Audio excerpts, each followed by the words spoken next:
Welcome, brave souls, to the chilling depths of horror and detail. On this channel, we delve into the spine-chilling world of werewolf horror stories that will send shivers down your spine. First story. My grandfather had the worst job in human history. We used to have to take the corpses out with canes, he told me one time, because they were so intertwined. Entire pyramids of bodies, people climbing on top of one another, clawing each other to get away from the gas. They used to tell us it was a quick death, but everyone knew it wasn't. The screaming in the chamber would go on for 15 or 20 minutes. They used to put a little glass window in the doors so the doctors could look in and watch.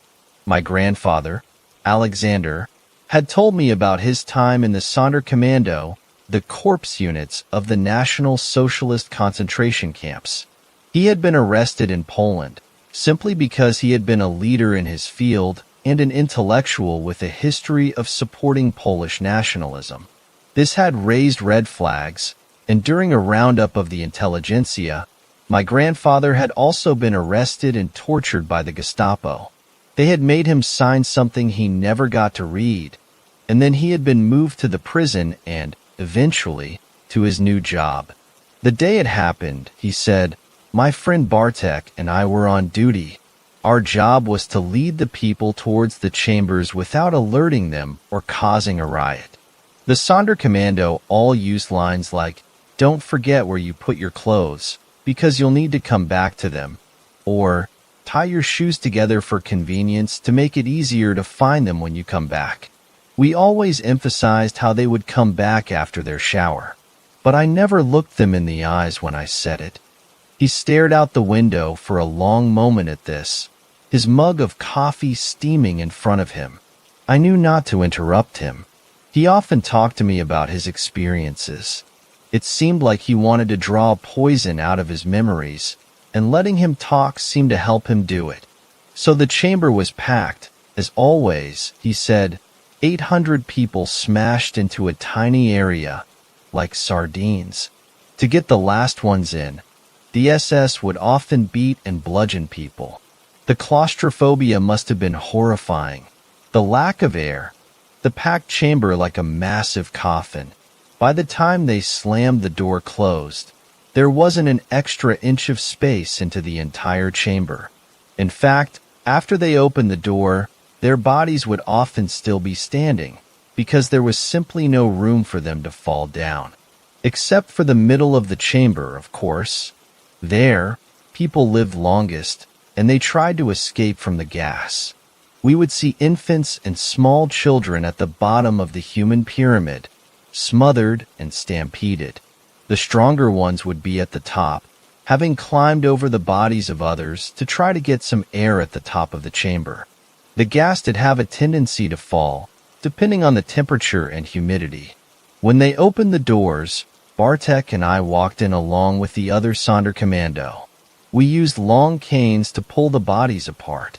At first, a Sonderkommando would treat the bodies with respect, but after tens of thousands of bodies, you just started throwing them like bags of potatoes. It was our job, after all. He said this with an ironic misery, his eyes misty. Bartek and I would then pile the bodies on carts to be brought to other teams of Sonderkommando. One team, which we called the dentists, would rip the gold teeth out so they could melt it down into bars and send it back to Germany. Another would shave all the remaining hair off the corpses.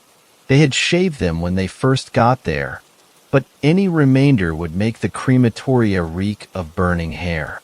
Bartek and I were moving our carts of corpses up the lift elevators when a commotion suddenly broke out in the nearby medical barracks. They called it a medical barracks, but in reality, it was mostly a place where doctors experimented on people and where the sick were often given lethal doses of phenol intravenously. This also wasn't a quick death, as the person would begin to get agonizing cramps and a burning sensation before devolving into unconsciousness. I had no idea what was going on. At first, I thought the SS were trying to prevent a prisoner escape, Or perhaps someone had already escaped and they were in an uproar. It looked like someone had kicked a hornet's nest. I saw government vehicles speeding in with fully armed troops. The guards surrounded the gates of the camp, a thick ring of black-suited soldiers. I saw a doctor running out of the barracks with blood covering his white lab coat. His eyes looked wild, and he screamed something in German to the soldiers. He kept screaming it over and over. Die Wolfen, he said. Most of the Sonderkommando, including myself, knew at least some German. It was, after all, the administrative language of the National Socialist State, and the Germans never deigned to speak to us in our own languages, unless they were torturing us or trying to get information. By this time, Bartek and I had paused, a cart full of emaciated, naked corpses lying in front of each of us. The doctor ran past us, not noticing us, his eyes wild. He continued to scream gibberish in German, speaking so fast I could barely understand anything except two words, the girl and the wolf. What in the hell do you think this is about? Bartek asked me, his blue eyes wide and uncertain. I just shook my head, feeling numb. I hadn't felt much of anything in months, to be honest. I had closed myself down emotionally, psychologically removed myself from the present. I saw much of this as if it were happening to someone else. It was my mind, I think, trying to protect me. Even now, looking back, I feel like I'm telling someone else's story sometimes. A torrent of gunfire erupted from the medical barracks, and then a woman ran out, a nurse. Her face looked like a mask of gore. One eye hung limply from its socket, and her entire left cheek hung down, a flap of skin revealing the teeth beyond, like some sort of grotesque half-smile. In her remaining eye, I saw mortal terror and fear. Seeing it coming from our captors loosened something inside of me. Bartek felt the same way. We left our carts of dead and turned to run. At that moment, something tore its way out of the barracks. As I saw what it was, I began running with all the energy that my starving body could provide. It was a girl, or at least it had been. She looked no older than 12 or 13, and she wore a striped uniform soaked in blood. Her arms and legs lengthened before my eyes, forming long claws that erupted from her fingers. Her mouth had formed into a strange rictus grin, with drops of blood falling from her sharpening teeth. Stringy black hair seemed to grow from her head, and her eyes turned yellow, with slitted, demonic pupils gleaming in the center, emanating a bloodlust and fury I had never seen before. The SS guards and soldiers had streamed in the front gates by this point, running at her and shouting orders. Automatic rifles began to fire, and Bartek grabbed my hand and pulled me down to the ground just in time. I heard bullets whizzing over my head, smashing into the crematoria's chimneys and the surrounding barracks. I knew they weren't shooting at me, but so many soldiers had opened fire that the entire area had turned into a shooting gallery. I looked back and saw bullets ripping into the girl's body. Gore blossomed from her chest, blood and flesh exploding out of the exit wounds, covering the bare dirt around her. With a roar, she jumped on top of the barracks, leaping 20 feet in the air. To my amazement, I watched the wounds healing before my eyes. I wondered what kind of strange medical experiment this was that could produce such an effect. Bartek shook me, telling me, "We have to run, we have to get out." But I just stayed there, shell-shocked. He slapped me, pulling me up and towards the gas chamber. "We can barricade ourselves inside the chamber," he said. I gasped. "I'm not going to lock myself in there." I shouted, waves of anxiety rising in my chest.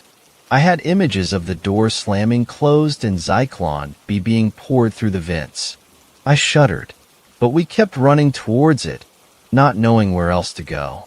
As we got inside the crematoria, the window smashed inwards, and I saw the girl had followed us.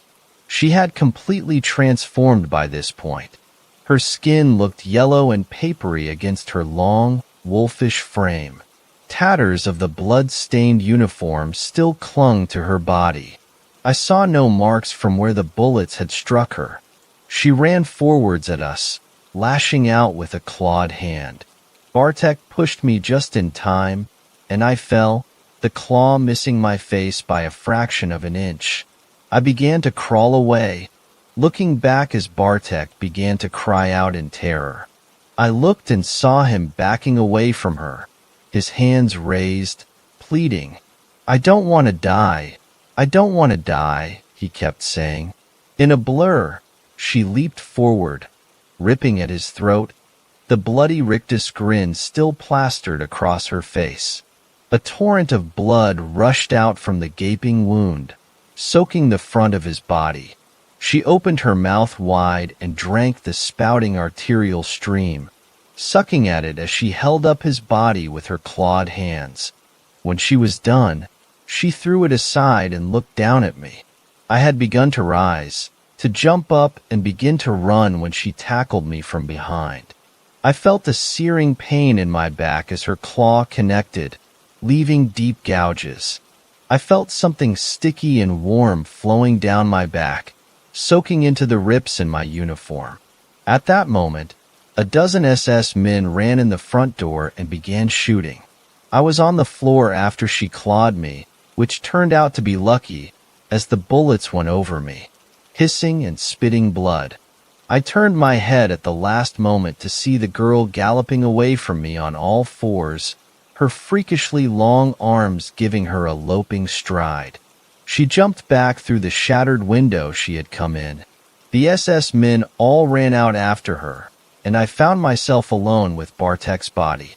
I got up and found the rest of the prisoners confined to their barracks with armed guards watching each of the groups. The guards had left the front of the camp in a hurry, and I saw the gates stood wide open, with blood pouring down my back. I began to creep through the shadows of the camp, checking the watchtowers and the front gates for people. They had all joined in the pursuit or were with the confined prisoners in their barracks, and they had apparently forgotten about a lone Sonderkommando like myself. I finally made my way outside. I didn't see a single other prisoner or guard in the front, but when I looked back, before I left for the final time, I saw the girl leaping over the razor wire fence as countless soldiers pursued her. "Good for you," I said to myself. "Good for you." Second story. The time we saw a werewolf. So, after searching for a bit for a place to submit this where it will be seen, I decided to try it here. This is a 100% true story, and I am using a throwaway in order to provide a little more detail. This story takes place my freshman year of college at the University of Alabama. Since I was living in the dorms, my friends and I would often drive off campus and into the country in order to smoke weed away from our ACE and the campus PD. On this particular night, one of my friends and I just finished rolling up a giant blunt and drove off into the night to enjoy it. Once we were far enough away, we went ahead and lit it up and continued to drive throughout the duration of it. After it was finished, we drove into a thick fog, had to drive 5 mph because we literally could not see. We ended up driving out of it and found ourselves in familiar territory. I usually drove away from campus without any real destination, but reflexes, etc., would tend to lead me down the same path. Anyways, we have been here before on previous nights, and there's this creepy stop sign which appears black and unreadable until you are literally 5 feet from it, which we always thought was weird. That has nothing to do with this story, but I tend to ramble, especially when reliving things like this. So after driving out of the fog, we were driving past random houses in the country when we noticed a giant black figure and eyes staring at us from the front of someone's yard. We both did a double take like, "Did you just see that thing?" It was so significant that I 3-point turned my car around to go get a better look. Heading back, I creeped along slowly until we got back to the thing and just stared at it completely silent. At this point, my car was almost to a stop while I stared in amazement at this giant creature. The thing took notice and stood up slowly onto 4 feet, and then onto its hind legs, and I mean this thing was huge.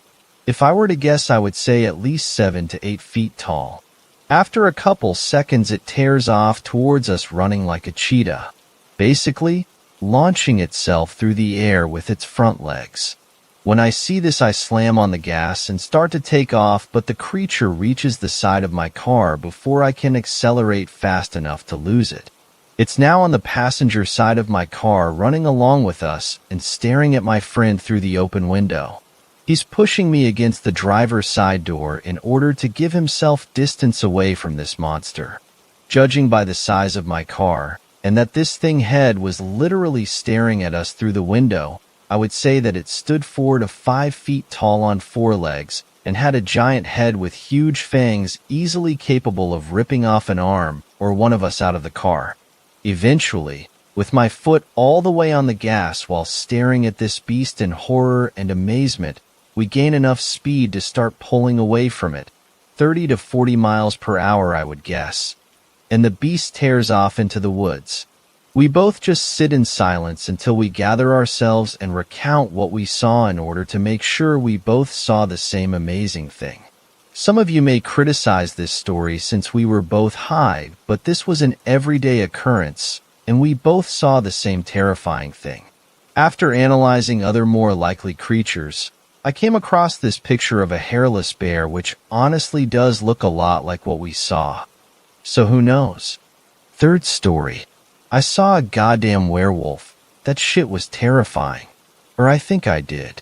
So I guess you all know about werewolves. I mean, seriously, if you never ever have heard about one, you must be living under a rock. A really big one.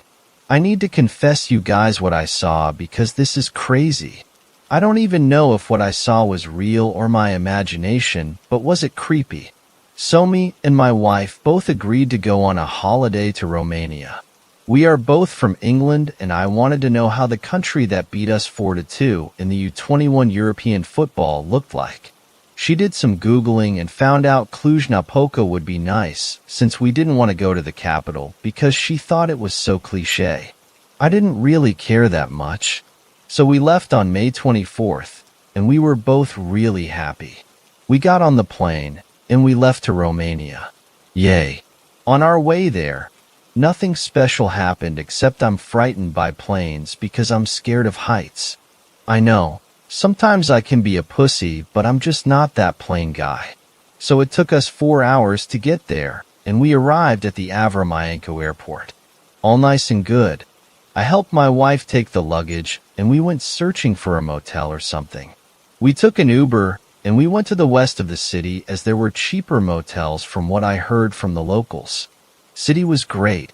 Nice people, nice buildings, and nice everything. My wife was so excited I almost thought she was gonna explode in it.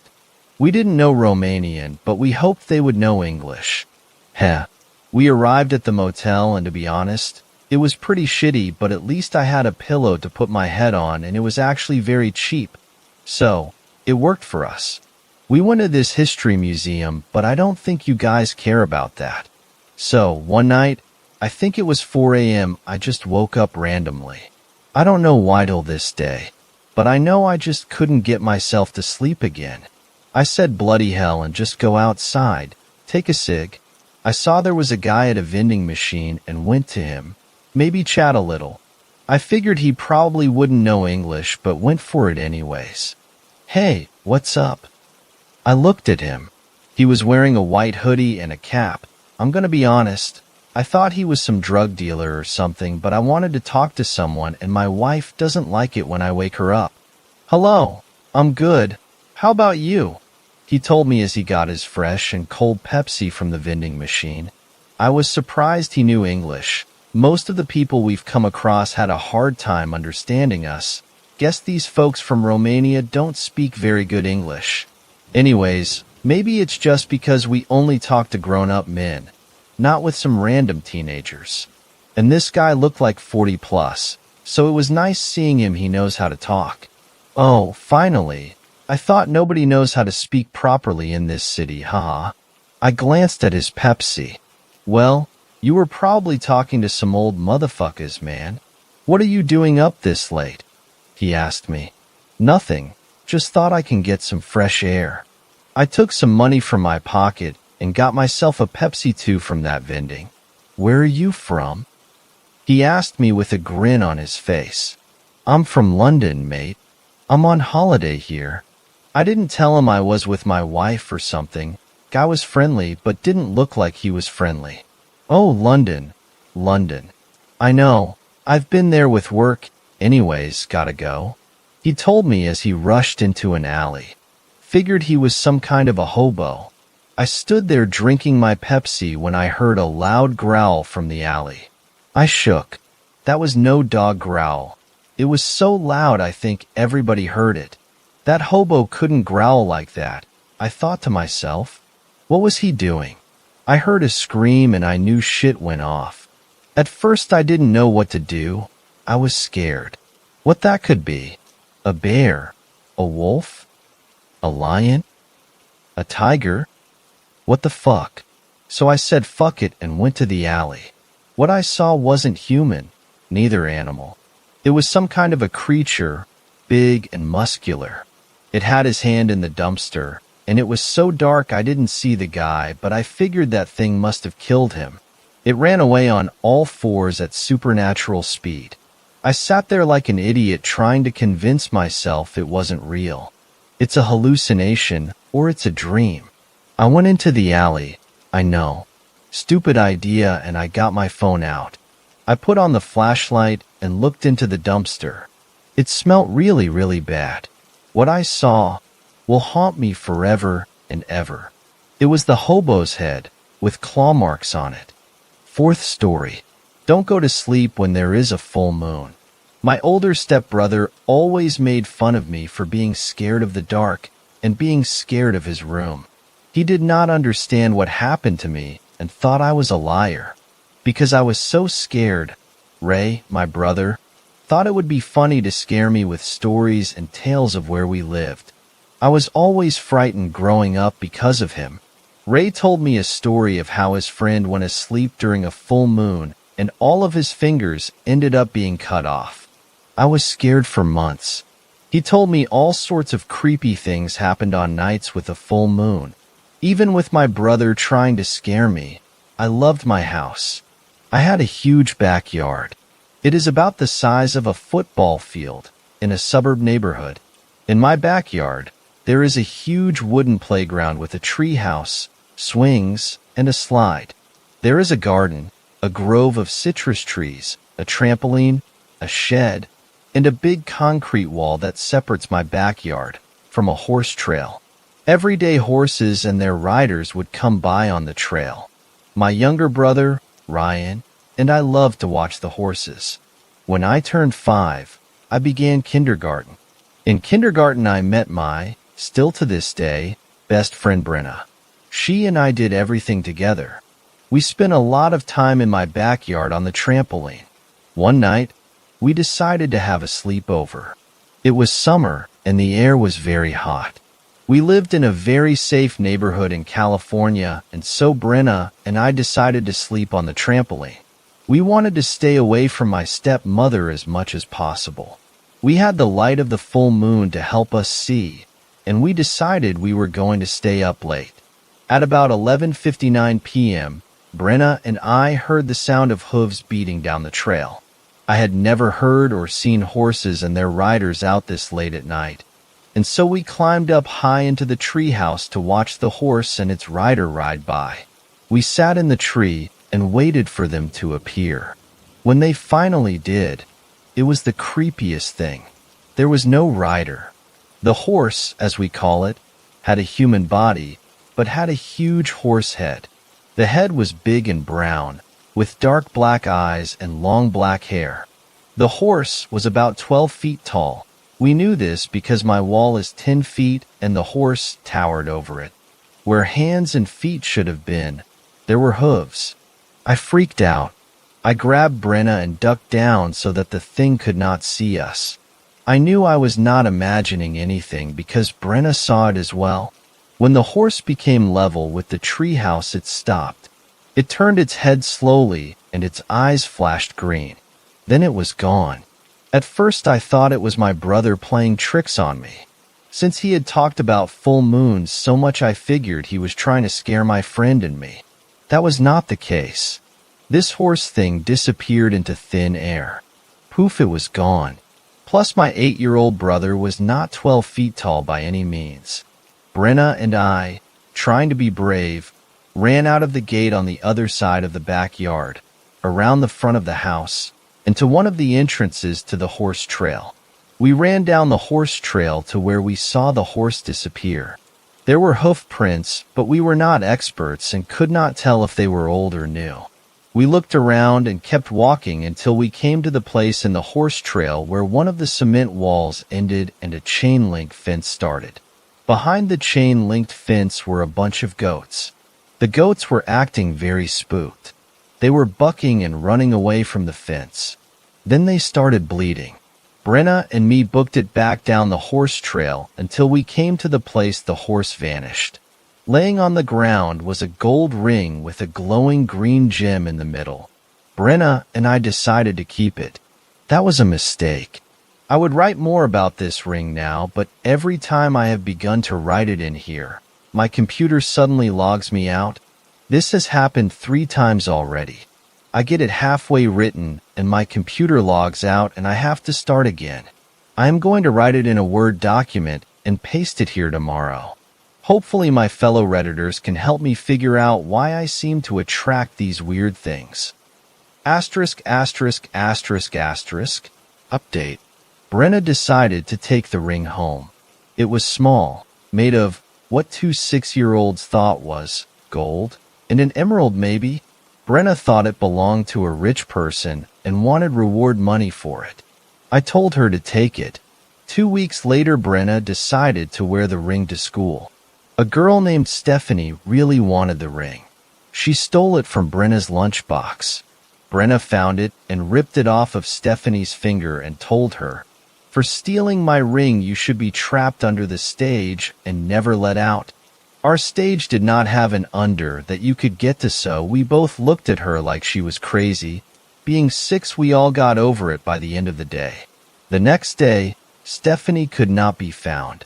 She became a missing person after 48 hours.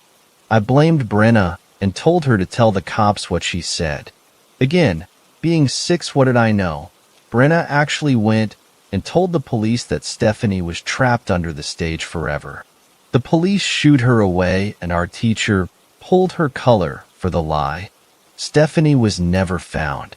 To this day, Brenna believes that Stephanie is stuck under the stage. Brenna freaked out and gave me the ring, saying it was evil. I did not want the ring and threw it in the trash. The next day, Brenna came to school and asked me how and when I had put the ring on her pillow. I told her I never did, that I threw it away. We went together in lunch and threw it over the fence at our school. We did not want it back. 2 days later, I found the ring in my garage in my shoe. I flushed it down the toilet. I still do not know what the ring was, what the horse was, and why it all happened. Brenna does not wear jewelry, nor has she been in the horse trail since that day. All the goats were found dead a week after we saw the thing. I blame Ray. I blame Ray for what was in his room, and for what we found, in the light of the full moon. 5th story. Son sees a wolf everywhere, scared kid or paranormal experience. My son is only 2.5 years old, and like most babies, he would stare off in the distance. As he got older and started talking, he would let us know about certain people he saw. They would be anywhere and everywhere. At the store, at families' houses, at our houses. We never paid much attention. I'm not a full-blown skeptic, but I know this is common for children. Whether it's them being more sensitive to the world or just overactive imaginations, we will likely never know. However, he never seemed freaked out by it until one day he started talking about the wolf. It started harmlessly him talking about a wolf outside his window. I figure no big deal, maybe a stray walked by. I live in rural PA, so a wolf wouldn't be crazy out of the question, but they aren't common where I live. He has many dogs in his life at friends and families. He on the word dog and usually calls the dogs by name if he knows them or puppies if he doesn't. He has never called another dog he has seen a wolf. Slowly it started to transform into him, not wanting to go into any dark corners of the house because the wolf was there. Even armed with flashlights or with us, he does not want to go until the light is turned on. Fast forward to today, where we keep string lights in the house for him to make his way to our bedroom AR night because he has been getting scared. One time he had a full-on meltdown because the toilet float needs replaced and occasionally it will click on the water. The resulting noise is startling even to me, but his fear has ramped up. The part that's got me wondering if maybe this wolf is something else is the fact that he will talk to anyone and everyone about it. He was telling the nurse today at his doctor's appointment about the wolf in the dark. 6th story. My dad's werewolf story. My dad has told me this story countless times since I was only but a little boy. My dad had just met my mother, and they happily married each other. Since going into the military was necessary back in the day, he had to leave my pregnant mother all alone at home with my grandma. I'm going to skip the part about his stay there to the werewolf part. It was somewhere around midnight. Everyone at camp was sleeping except the guards, him and some random guy. Just as the guards were changing shifts, some of the guard dogs were being attacked by a tall figure, and all that could be heard was a sound of chewing, dogs being torn apart, and loud barking. All the guards had a chill down their spine and had really big fear instilled inside them.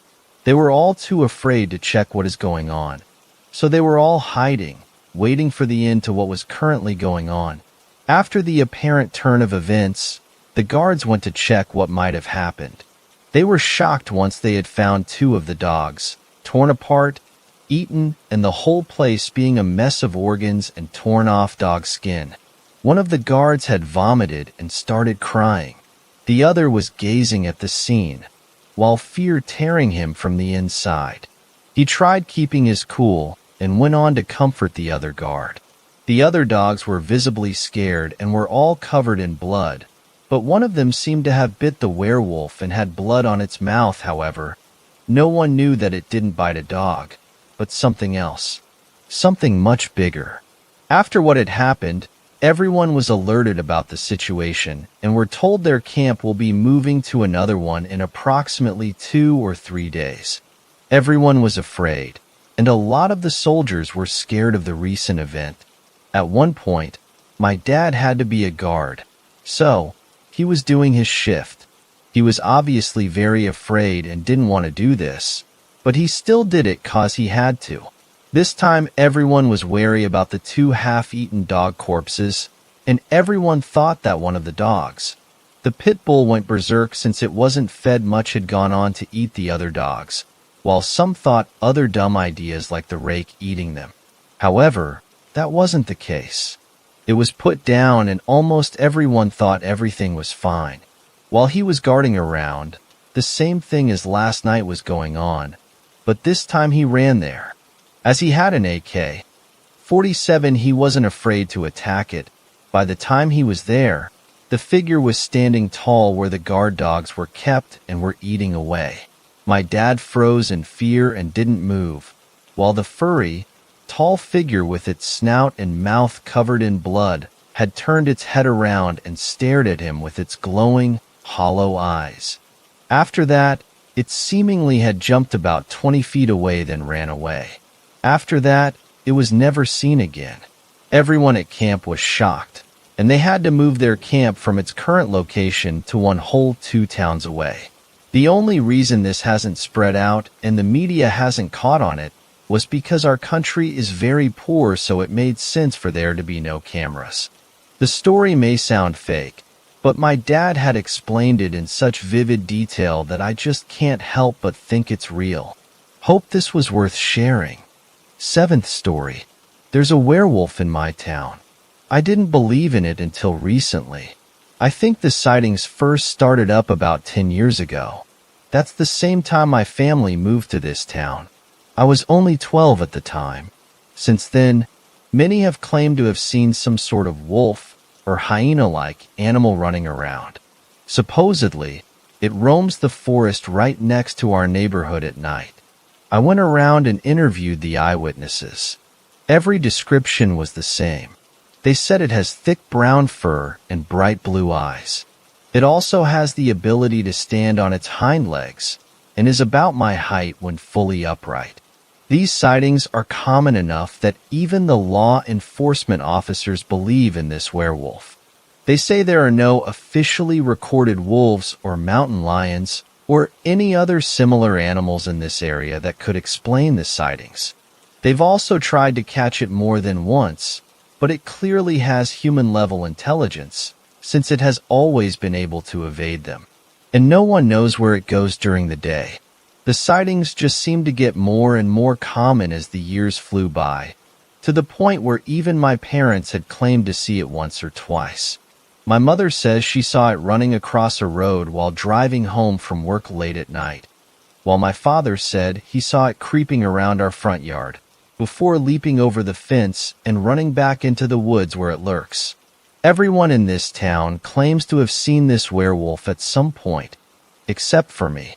I don't believe in the thing. Why should I? Everyone knows eyewitness accounts are the least reliable form of evidence, since they can easily be fabricated, exaggerated, or misinterpreted. That said, just recently, some extremely convincing physical evidence has been found. For instance, some people have photographed large footprints clearly canine in origin, but much larger than that of a fox or coyote. More gruesomely, hikers have been finding carcasses with their necks and spines violently snapped open with powerful bone-crushing jaws. Ever since these deaths turned up, everyone in town has been keeping their pets and livestock indoors at night for safety, especially since the creature seems to be losing its fear of humans, hence the recent sightings of it in urban areas. One of our elderly neighbors even claimed she saw it digging through her garbage right by her window. She says it turned right in her direction, before going over to the window, pressing its muzzle against the glass and breathing powerful, hungry breaths before she ran to her bedroom, pulled the blanket over her head, and stayed there until morning. After hearing that story, I knew I had to get to the bottom of this. Even if it wasn't a werewolf, there was clearly something in our town wreaking havoc. Maybe a feral dog, or even an escaped hyena that someone was keeping as an illegal exotic pet. I decided I was going to try and catch the creature on film myself, no matter how difficult it would be. I set up a camouflage tent in the backyard, right next to the forest, and brought with me a headlamp, a video camera, and a gun. The latter I brought just in case I needed to defend myself from this animal. I set the camera up on a stand right outside the tent, pointed towards the woods, before crawling into my tent, zipping the door shut, and falling asleep. The next morning, I felt a breeze coming from the front of the tent. I sat up and nearly had a heart attack when I saw that there was a gigantic hole torn in the tent door. I peeked out of the hole and noticed the chewed-up carcass of a turkey lying in front of the tent, along with large paw prints surrounding it. He was here, I thought. I wanted to be excited, but I was mainly terrified. I had been extremely close to being this animal's dinner. The animal had torn open my tent, then for whatever reason, decided I wasn't worthy of a meal. Maybe the videotape will explain everything. I hooked the camera up to my computer and uploaded it before examining the footage. At the very beginning of the video, I saw myself setting the camera up before stepping out of view to get into the tent. The next hour of footage was unfortunately corrupted for whatever reason, so I skipped ahead another few hours. At approximately 3 a.m., I saw a big furry wolf-like creature walk out of the woods, its eyes shining brightly in the dark. It was carrying the same dead turkey from before in its jaws. The creature then walked over to the tent, dropped the turkey to the ground, and reared up on its hind legs like a bear.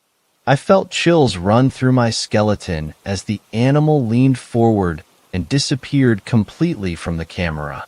Not only had it torn open my tent, but it had crawled into the tent with me as I was sleeping. I held my breath, desperately waiting for the animal to come crawling out of my tent and run back to the woods where it came. But it never did. Instead, as the sun rose up over the backyard, I saw myself climb out through the hole in the tent, walk over to the camera, and shut it off. After the footage was over, I felt anxious and confused. Even though that shot of it entering the tent was out of view of the camera, I'd expect to see some sort of movement from its paws as it tore the tent open. It was as if the opening in the tent was already there when it entered the yard. Had it torn the tent open in the corrupted footage? Also, if it had slept with me in the tent the entire night, how come it wasn't there when I woke up? The footage should have shown it going through the opening, and it's not like there was any other way of leaving the tent. Then it hit me.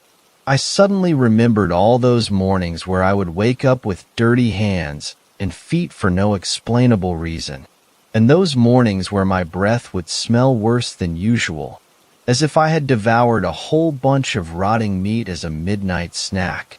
My heart sank. The entire room began to swirl around me as I struggled to stand. All of the pieces were falling into place. Why the creature only appeared at night, while I was sleeping? Why I was the only one in town who had never seen the thing? Why the camera had caught it entering the tent, but not leaving? It turns out, the camera had caught the creature leaving the tent, and that creature was the one who set up the camera in the first place. 8th story: How my cousin became a real werewolf. This happened when I was young, so to be kind we'll say it was a little while ago. I grew up in a small, isolated village in Asia. Flimsy wooden houses with roofs made from rusting metal and other scrap materials lined the slosh we called streets. Children ran through the filth barefooted, ignoring the mounding piles of trash, and people lived in an uncomfortable closeness where there was little privacy. Desperate merchants occupied any remaining available space, trying to sell their knockoff wares and shouting shamelessly at any unfortunate who happened past. For us kids, there was no TV or video games, and sometimes my family, like many others, struggled for basic necessities such as food or clean water. However, despite these conditions and the little we had, I remember my childhood fondly as my family was a loving, close-knit bunch. We were 5 brothers and 2 sisters with a great number of cousins, and our parents always worked hard to provide for us. There was only one time in my childhood when I felt truly afraid, and that was when my older cousin Murali became sick with an illness more terrifying and unexplainable than anything I had ever seen. It had been the middle of summer. I was 6 years old. The sweltering heat was enough to melt away any optimism, and the air hung thick with humidity. That was when a visitor from the Western world arrived in our tiny village. He was a short English man. His round face was a flush red from the weather, with beads of perspiration adorning his brow as he stumbled into our village, wearing a small hat and explorer clothing. His skinny pale legs reflected back the sun brilliantly, and we made jokes at his expense for it. But we also found ourselves captivated by the stories he would tell. We were also a little impressed he could speak the language fairly fluently. Our favorite story was the one about the wolf man, a man bitten by a wolf to become a monstrous creature under the full moon of the night, unable to control his beast instincts to kill and devour anyone he came across. It was the tale we requested to hear more than once, and with each telling he would add new details to alight our imaginations. Our young minds were captivated, listening to his every word with anticipation. In fact, the first English word I learned because of him was werewolf. We would even play werewolf amongst ourselves when we could. One of us would chase while the others ran. If you were caught, you were now a werewolf too. The game was fun to us until one day a group of us had run the wrong way down an alley and found ourselves face to face with a pack of feral dogs. Now, feral dogs were, and still are, an issue that is faced by my home village. The dogs multiply and became aggressive towards people very easily, so it was not uncommon to run into a bad dog or to be chased by one. This is what happened on that day. Upon being disturbed, the dogs growled and barked viciously. My sisters ran, and this caused the dogs to chase. Soon we were all running for our lives from the animals, and at some point during the confusion, Morali had been bitten by a dog. The bite was not so bad, hardly having broken the skin, and there was almost no blood. Collectively, we decided not to tell our parents. We didn't want to get into trouble, and instead joked about how Morali was now a wolf man, just like the stories. However, in the days after he was bitten, Morali really did begin to behave strange.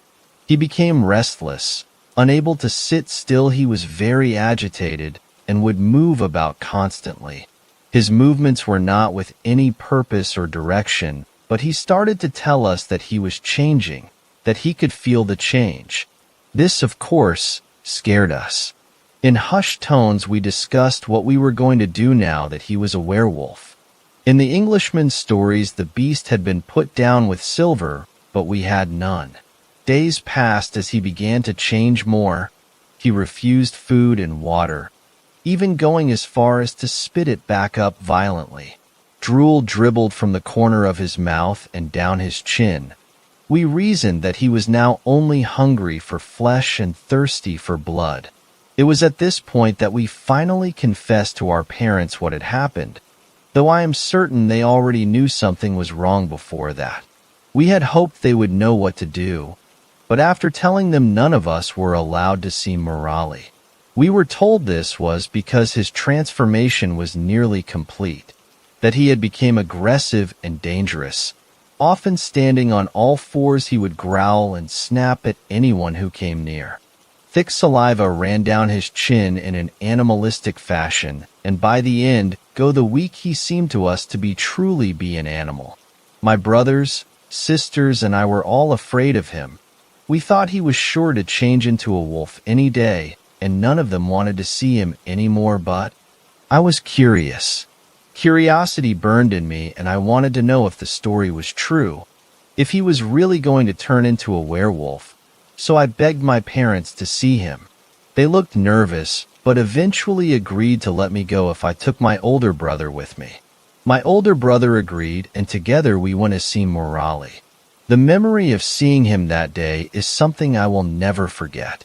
He was laying in bed growling like an animal. A frothy white foam bubbled around his lips as he opened and shut his mouth with deep, wet gurgles. His eyes rolled back into his head intermittently, but when they would focus on us, he would growl louder and arch himself into a horrible, painful-looking positions. His mother stayed beside him, dabbing the moisture from his forehead and wiping away the drool dutifully. She was avoiding being bitten as she did, though, as he would occasionally snap his mouth shut with force like a snapping turtle. It was terrifying to see him in this way. Some part of me knew then that he was not becoming a werewolf, but I didn't know what was happening either, so I had no other way of explaining it. When I returned home to my parents, they gathered all of us together and explained that if ever any of us were bitten, we needed to tell them right away. Morali died the following day, and it wasn't until years later that I found out what had happened. My cousin was not a werewolf. He was suffering from a viral disease that was eating away the gray matter in his brain. He had a lysovirus, a fatal disease transmitted through the saliva of the infected. It is a disease that is still active even in the modern world, and in advanced countries, a bite, scratch, or lick from an infected animal is all it takes. The worst part of it is that symptoms can appear days, weeks, or even years after infection, and once they do, it's too late. There is no cure. Ninth story. Werewolves are not what I expected. My name is Amish. I am a 21-year-old college student, living on the outskirts of city name omitted. My dad had bought this house ahead of time, planning for my college, and I was grateful for that. He had installed metal security screens on all the windows and door to prevent intruders from getting into the house since it was isolated, with the nearest neighbors being more than 3 miles away.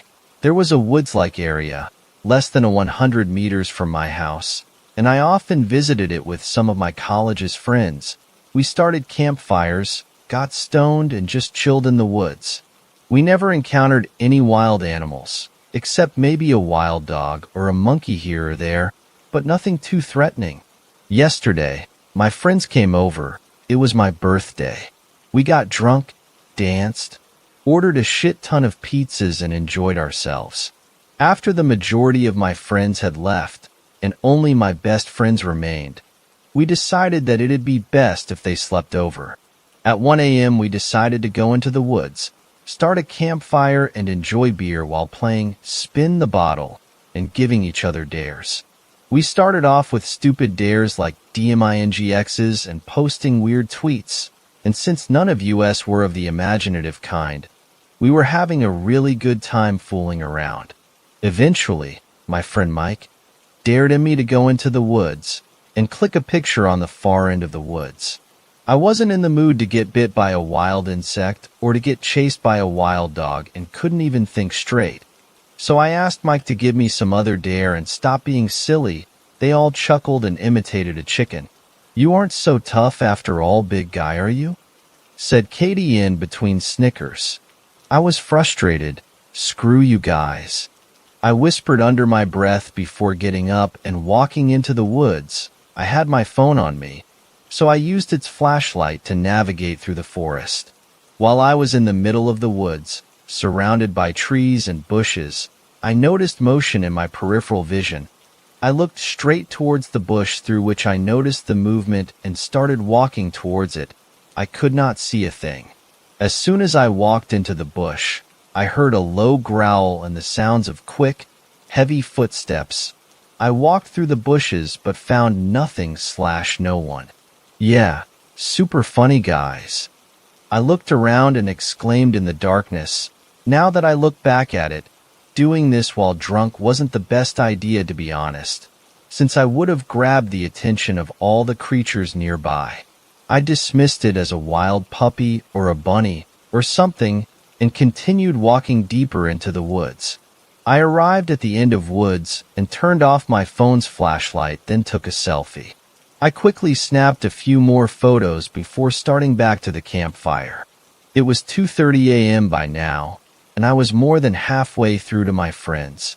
I had this sudden urge to check out how the photos actually looked, so I unlocked my phone and looked through to the photos. To my horror, there was a mangled deer carcass hanging from a tree. Its eyes were slashed right out, blood poured from its stomach, or what remained of its stomach. Its back had a giant bit more, resembling that of a dog or a wolf. I threw up at the horrid sight. How could have I not noticed it? I thought to myself. I continued to walk towards the campfire, now getting both scared and desperate. Just before the campfire was in sight, I heard roaring and people crying out for help. When I connected the dots in my head, I came to a disturbing realization. I ran as fast as I could towards the sounds, only to see 3 of my friends' headless, mangled bodies around the campfire. All their bodies were mangled. I saw Mike running towards the house. Before I could even fully process what was happening, a bipedal wolf-like creature came sprinting down. It dug its claws in Mike's back. I heard him shriek before the creature put its jaws around his neck and snapped his neck clean in half. I closed my eyes and ran backwards, back into the woods. I couldn't watch the whole ordeal and was pretty sure that the creature had noticed me. Because of the darkness, I could not make out any features of the creature except a long snout with giant fangs, and the pale green color of its skin. It stood almost at 9 feet tall, and had talon-like claws in both its hands. Something in my heart told me to run and climb a tree, since I knew damn well I could not outrun it. I quickly climbed up a tree and hid within its large leaves, peeking through them. I could see it pass by every couple of seconds, probably looking for me. At 4 a.m., I decided to climb down and run to my house since I hadn't seen it for a good 15 minutes. I took a deep breath and sprinted towards my house. My heart skipped a beat when I realized a pair of footsteps had followed me. I heard it growl and braces for impact. I knew it had lunges towards me. It jumped on top of me and let out a blood-curdling screech. I could now see its face clearly. It had clear blue eyes and grayish-green fur on its face. It looked like a wolf but had a much muscular frame. I felt suffocated under its weight. My life flashed before me. Babe, I closed my eyes, just hoping and praying it'd kill me in one swift blow.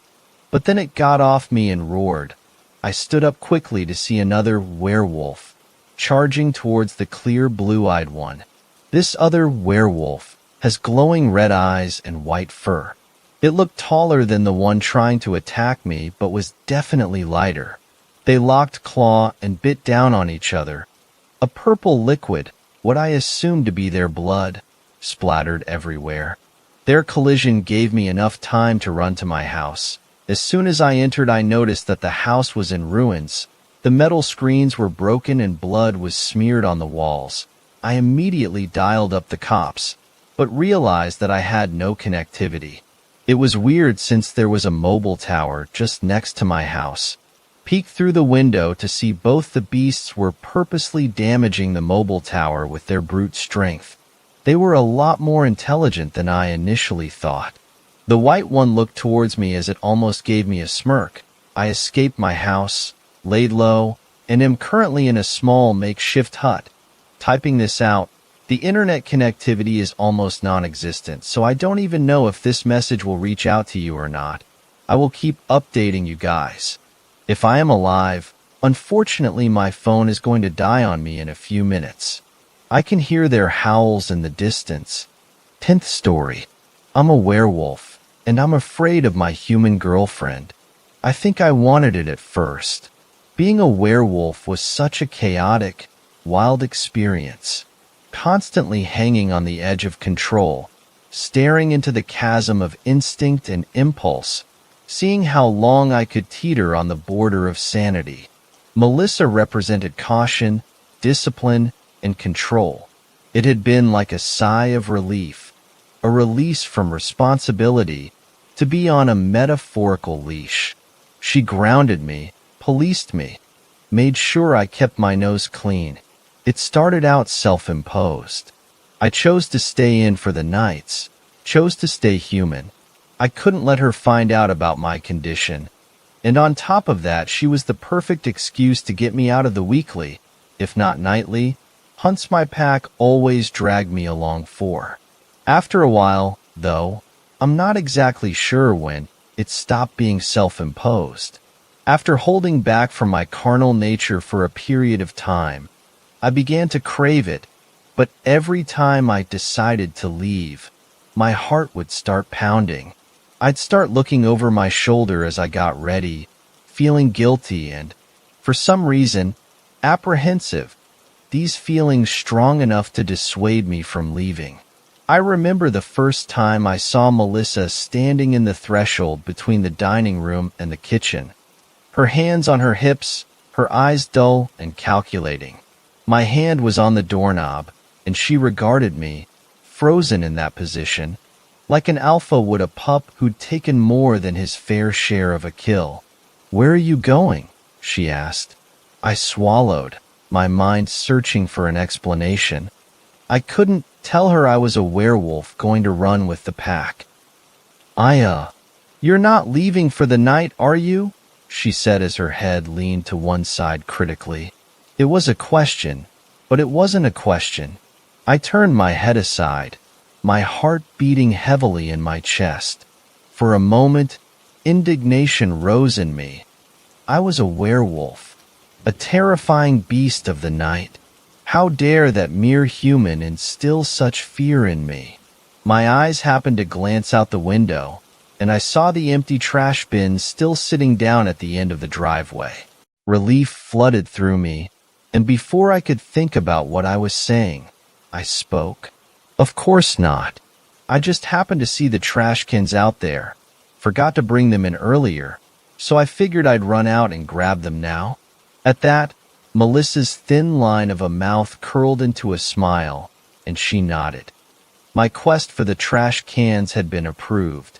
I turned away from her and opened the door, and that's when she said it quietly, but loud enough for me to hear. Good boy. The hair on my arms stood up, and I paused in the doorway. My breaths became heavier as thoughts and emotions raced through me, but I shoved all the implications aside. The trash needed to be brought in. That was a few weeks ago, and now the leash felt more like a noose. Every rebellious thought I had, every time I tried to pull away, I felt this closing grip around my throat as pulling away only tightened the knot. Eventually, however, the need to leave, to run, and to hunt was left so long unsated. It grew to match the feelings that held me back. Over the course of a few days, I built up the courage to confront Melissa, and on the night I told my pack I would join them, I approached her. I opened the door to the basement, and the rattling sound of the washing machine bounced up the stairwell to my ears. I swallowed and descended. The basement was unfinished, and Melissa stood on the concrete floor in front of the washer and dryer, two shining white pieces of machinery in an otherwise gray and brown basement. A single incandescent light bulb with a pull string hung over Melissa's head like a one-dimensional halo, casting hard shadows about the room. I reached the bottom of the stairs and waited. She was finishing up setting the dryer to run, and I didn't want to interrupt her. Finally, the dryer hummed to life, joining the running washing machine in a chorus of mechanical grumbles and clicks. Melissa heaved a basket of clean laundry up to rest on her hip, and she turned. "Oh, Terry, did you need something?" My voice caught in my throat, and I stared at her dumbly for a few moments. Her eyes narrowed at me, and shiver ran down my spine. "Something the matter, Terry?" she asked. I cleared my throat and steeled myself. "Some friends of mine are going out for the night, and I'd like to—" I stopped as the noose tightened. Melissa's face hadn't changed, but somehow it had. Her gaze burned into me. I could almost feel my skin peeling and curling from the heat. My eyes fell away from hers and settled on the basket weighing heavily on her hip. I took a step forwards and reached out my arms towards the laundry. Here, let me take that. I can carry it upstairs so." My voice trailed off as Melissa made no movement to allow me to take custody of the laundry basket. She just held her piercing gaze on me.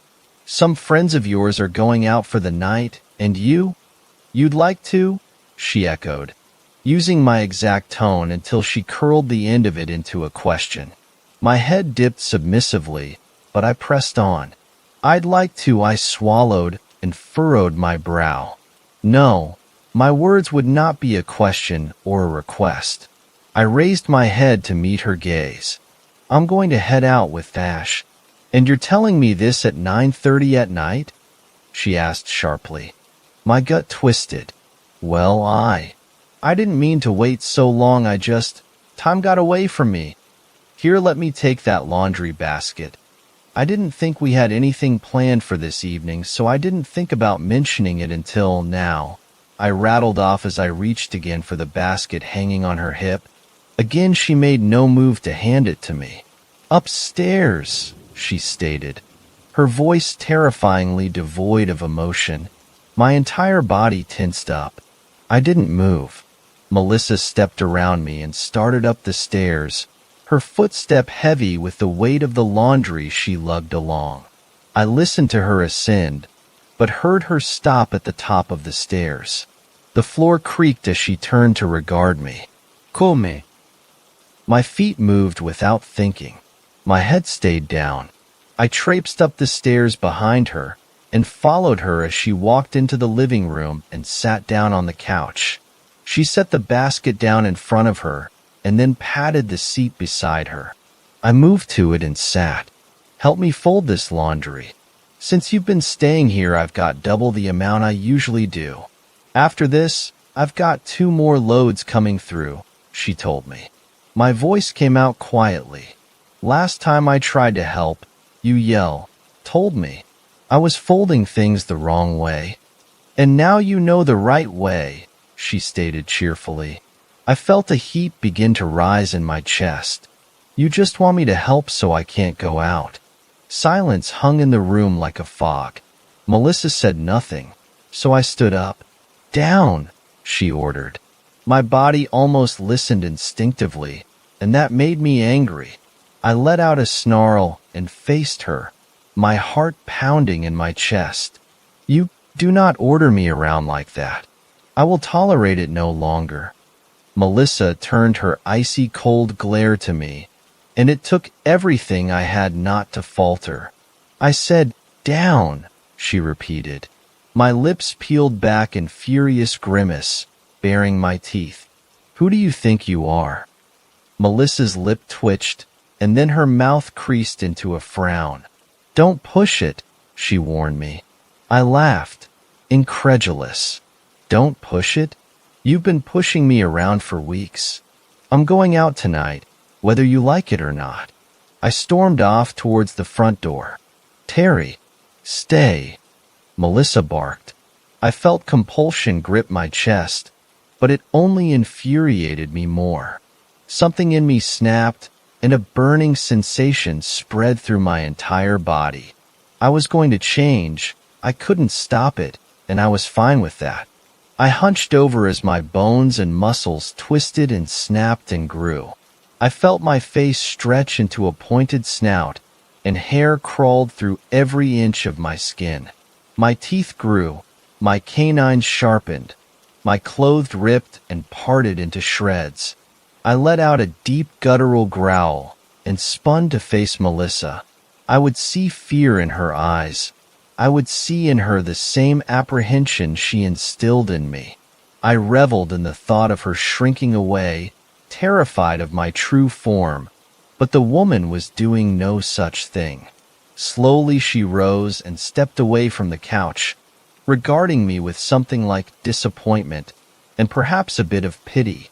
Rage overtook me, and I lunged at her with a snarl. Melissa stood her ground, and I stopped an inch from her face. There was no fear, no apprehension, no sense of mortal danger from her. I was several feet taller than her in my true form, and yet somehow she looked down on me. Her shape didn't change, but in my head, she grew. She grew bigger than me, and she was stronger than me. That's what her eyes said. That's what her posture told me, and I could not bring myself to argue. Sit, she commanded, her face twitching into a moment of a grimace as she spoke. My jaw snapped shut, and I fell to my hindquarters. Melissa's hand curled into a fist, save her index finger which pointed to the ground. Lay down. Defeated, I let out a slight whimper as I willingly collapsed to the floor, placing my chin on the ground at her feet. Now, stay, she bid me, a hint of irresistible softness entering her voice. I stayed there for a few moments and did nothing but breathe. Melissa slowly lowered herself into a squat, and her hand rested upon my head. Her knuckles curled, and she scratched through the fur between my ears. Good boy, she cooed quietly. I felt my body relax, and a euphoric sensation spread through every inch of my being. And I had never been more afraid.